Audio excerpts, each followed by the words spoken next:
Mechanism inter process communication ఏదైతే మాట్లాడుకున్నాం మనము, ఇంటర్ ప్రాసెస్ కమ్యూనికేషన్ దాని మెకానిజమ్స్ ఉంటాయి. ఇంతకుముందు వీడియోలో ఏం డిస్కస్ చేసినాం, షేర్డ్ మెమరీ గురించి డిస్కస్ చేసినాం. ఓకే, షేర్డ్ మెమరీ డిస్కస్ చేసినాం. ఇప్పుడు మెసేజ్ పాసింగ్ డిస్కస్ చేద్దాం. నెక్స్ట్ ఇంకోటి ఏంటిది, పైప్స్. ఇంకా రెండు మెకానిజం ఉంటే కానీ మన సిలబస్లో shared memory, message passing, pipes ఉంది. ఇంతకుముందు వీడియోలో ఏం చెప్పినా అంటే రెండు మెకానిజమ్స్ ఉన్నాయని చెప్పినా కానీ పైప్స్ కూడా ఒక వన్ ఆఫ్ ద మెకానిజం అనమాట ఇంటర్ ప్రాసెస్ కమ్యూనికేషన్కి. ఓకేనా? So shared memory, message passing, pipes. ఇంతకుముందు వీడియో షేర్డ్ మెమరీ కంప్లీట్ అయిపోయింది. ఇప్పుడు మనం మెసేజ్ పాసింగ్ చూద్దాం. Message passing mechanism inter process కమ్యూనికేషన్లో. నెక్స్ట్ పైప్స్ చూద్దాం. ఇంటర్ ప్రాసెస్ కమ్యూనికేషన్ అంటే ఏంటి, మనం ఒక ప్రాసెస్ ఇంకో ప్రాసెస్తో కమ్యూనికేట్ అవ్వడం.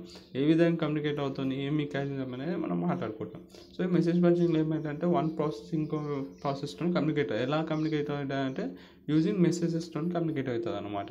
ఇప్పుడు సపోజ్ ఇది ప్రాసెస్ 1, ప్రాసెస్ 2 రెండు ఉన్నాయి అనుకున్నాం. ఒక మెయిన్ మెమరీ రెండు విధాలు, ఆ మెయిన్ మెమరీ రెండు డివైడ్ అవుతుంది అనమాట. యూజర్ స్పేస్, కర్నల్ స్పేస్లోకి డివైడ్ అవుతుంది. ఇది మన మెయిన్ మెమరీ. సో ఇలా యూజర్ స్పేస్లో రెండు ప్రాసెస్లు ఉన్నాయనుకున్నాం, ప్రాసెస్ 1, ప్రాసెస్ 2. ఇవి ప్రాసెస్ 1, ప్రాసెస్ 2తో కమ్యూనికేట్ కావాలంటే ఆ మెసేజ్ని ఫస్ట్ కర్నల్కి పంపుతుంది అన్నమాట. ఓకే, ఇట్లా కర్నల్కి పంపుతుంది. కర్నల్లో మెసేజ్ స్టోర్ అవుతుంది. ఇప్పుడు ఈ మెసేజ్ని ప్రాసెస్ 2 చదవాలనుకుంటే ఆడు రిసీవ్ చేసుకుంటాడు. ఇది అన్నమాట. ఓకే, అర్థమైందా? ఎవరైనా సరే ఈ ప్రాసెస్ మళ్ళీ దీంట్లో మాట్లాడినా అది దీనికి కర్నల్ స్పేస్కి మెసేజ్ పెట్టాలి. కర్నల్ స్పేస్ నుంచి ప్రాసెస్ 1 చదువుకుంటుంది, రిసీవ్ చేసుకుంటుంది. ఓకేనా? ఇదే అవి రెండు డైరెక్ట్ కమ్యూనికేట్ కాలేవు. రెండు ఒక ప్రాసెస్ ఇంకో ప్రాసెస్ అంటే ఆ మెసేజ్ ఫస్ట్ కర్నల్ స్పేస్ పంపుతుంది. ఆ కర్నల్ స్పేస్ నుంచి ఇంకో ప్రాసెస్ అక్కడ నుంచి రిసీవ్ చేసుకుంటుంది. ఇది మెసేజ్ పాసింగ్ గురించి. సో ఇప్పుడు మనం ఇష్యూస్ ఇన్ మెసేజ్ పాసింగ్ చూద్దాం. ఓకేనా? ఓకే, కనిపిస్తుంది అనుకుంటున్నా. ఓకే, కనిపిస్తుంది కదా. అయినా నేను అన్ని పీడిఎఫ్స్ కింద డిస్క్రిప్షన్ లింక్ ఉంటాయి, ప్రతి చాప్టర్ లింక్. ఒకవేళ మీకు సరిగ్గా కనిపించకపోయినా ట్యాప్ చేసి ఆటోమేటిక్గా ఈ నోట్స్ ఓపెన్ అవుతాయి మీకు. ఇప్పుడు ఇష్యూస్ ఇన్ మెసేజ్ పాసింగ్ చూద్దాం. మొత్తం 3 ఇష్యూస్ ఉన్నాయి. Naming, synchronization, buffering. నేమింగ్లో డైరెక్ట్ కమ్యూనికేషన్, ఇండైరెక్ట్ కమ్యూనికేషన్ చూద్దాం. డైరెక్ట్ కమ్యూనికేషన్ ఏమేంటంటే ఒక సిస్టమ్ కాల్లో ఏముంటాయి, సెండర్ ఉంటుంది, రిసీవర్ ఉంటుంది కదా. ఈ డైరెక్ట్ కమ్యూనికేషన్ ఏం చేస్తామంటే సెండ్ అని చెప్పేసి ఇక్కడ మెన్షన్ చేస్తాం. నువ్వు క్యూ అనే ప్రాసెస్కి నేను పంపించాలనుకుంటున్నా ఈ మెసేజ్ అని. అంటే నువ్వు ఇక్కడ ఏం చేస్తున్నావు, ప్రాసెస్ని మెన్షన్ చేస్తున్నావు డైరెక్ట్ కమ్యూనికేషన్లో. సెండ్ క్యూకి పంపు ఈ మెసేజ్ అని కామా పెట్టి మెసేజ్ పెడుతున్నాం. ఇది సిస్టమ్ కాల్. అలానే రిసీవర్ కూడా ఏం చెప్తావు, రిసీవర్ కూడా పీ అనే ప్రాసెస్ దగ్గర నుంచి నాకు మెసేజ్ వస్తుంది, పీ కామా మెసేజ్ అని రాస్తావు. అర్థమైంది? ఒక సిస్టమ్ కాల్ లోపల ఇలా ఉంటుంది అన్నమాట. రెండు ఆపరేషన్ జరుగుతాయి కదా ఒక system call. Send and receiving operation జరుగుతుంది. సో ఇక్కడ ఏం చేస్తావు, సెండ్ చేసే ప్రాసెస్ ఎక్కడ పంపుతున్న ఆ మెసేజ్ అని మెన్షన్ చేస్తావు. అట్లనే ఎక్కడి నుంచి నాకు ప్రాసెస్ వస్తున్నాను కూడా మెన్షన్ చేస్తావు రిసీవ్ దగ్గర. సో అట్లా మెన్షన్ చేసి తెలుస్తుంది, దాన్ని డైరెక్ట్ కమ్యూనికేషన్ అంటారు.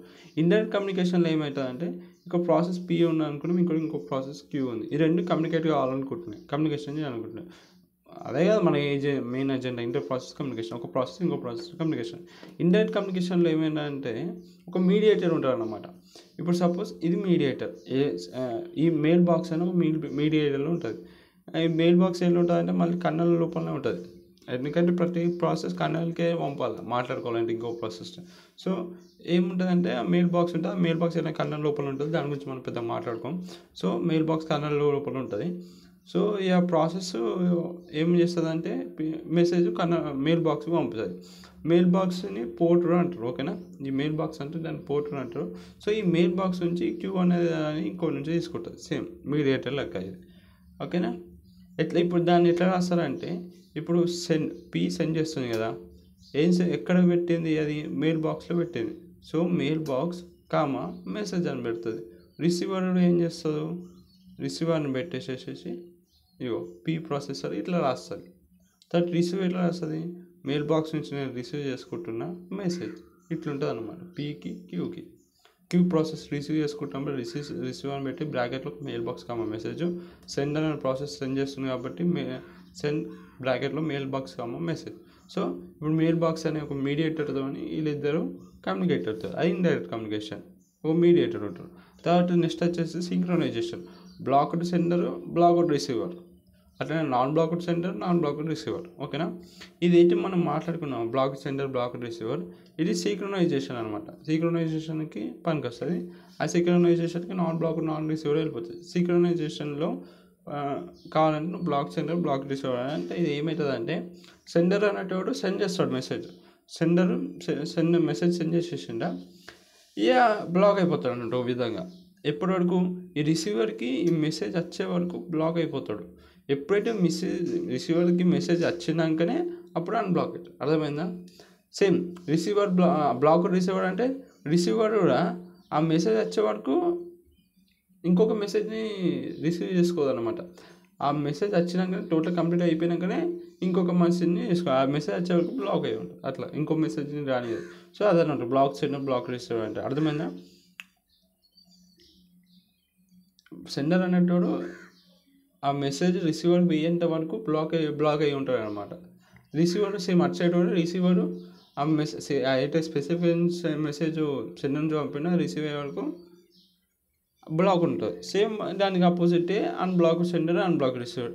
ఇక సెండర్కి సంబంధం లేదు, వాడు రిసీవర్ అనేటోడు తీసుకుంటున్నా ఆడి పని ఆడ చేసుకుంటాడు, వాడు పంపించేస్తాడు మెసేజ్, వాడి పని వాడు చేసుకుంటాడు. రిసీవర్ అనేటోడు సెండర్ పెట్టిన మెసేజ్ నాకు వస్తుందా లేదా అని వాడి పని వాడు చేసుకుని వచ్చినప్పుడు తీసుకుంటాడు. అదే అనమాట non block sender, non block receiver అంటే. ఇది సింక్రనైజేషన్ అంటారు. అందుకే ఇక్కడ అంటే సిస్టమేటిక్ ఉంది కాబట్టి సింక్రనైజేషన్ అంటే కొంచెం కరెక్ట్ ఉంది చూడు.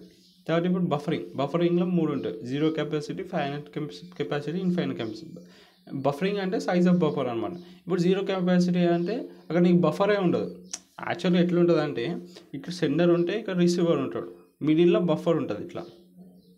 ఓకే, సెండర్ పంపేటప్పుడు మెసేజ్ రిసీవర్కి డైరెక్ట్ పంపే బదులు ఏం చేస్తారంటే బఫర్లో స్టోర్ చేస్తారు ఆ మెసేజ్. తర్వాత బఫర్ నుంచి రిసీవర్ తీసుకుంటాడు.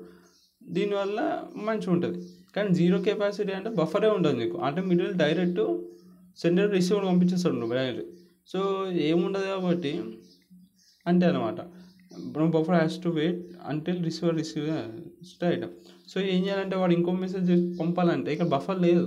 సో వాడికి ఫస్ట్ దాంట్లో జీరో కెపాసిటీ లేక నీకు బఫర్ లేనప్పుడు సెండర్ రిసీవర్కి పంపినా కానీ ఆ మెసేజ్ రిసీవర్కి అంటే వచ్చే వరకే ఆగాలి, అప్పుడే కదా వాడు నెక్స్ట్ పెట్టేది.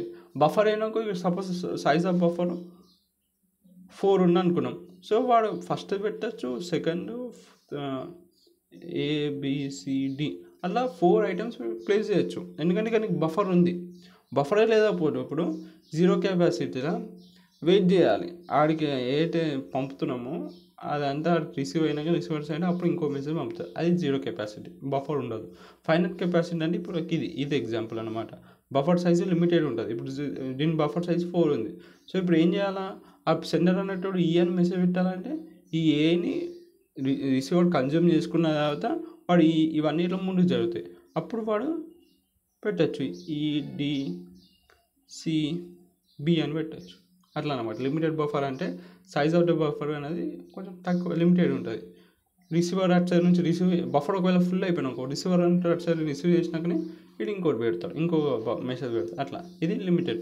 ఇన్ఫినిట్ అంటే అన్లిమిటెడ్. ఈ బఫర్ సైజ్తో సంబంధంగా వీడు సెండర్ అనేటువంటి బఫర్లను పంపించుకుంటూనే ఉంటాడు, ఆ రిసీవర్ సైడ్ అటు రిసీవ్ చేసుకుంటూ ఉంటుంది. అది ఇన్ఫినిట్ బఫర్. ఇది అన్నమాట ఇది message passing mechanism in inter process communication. Next వీడియోలో పైప్స్ చూద్దాం. Pipes mechanism in interprocess communication.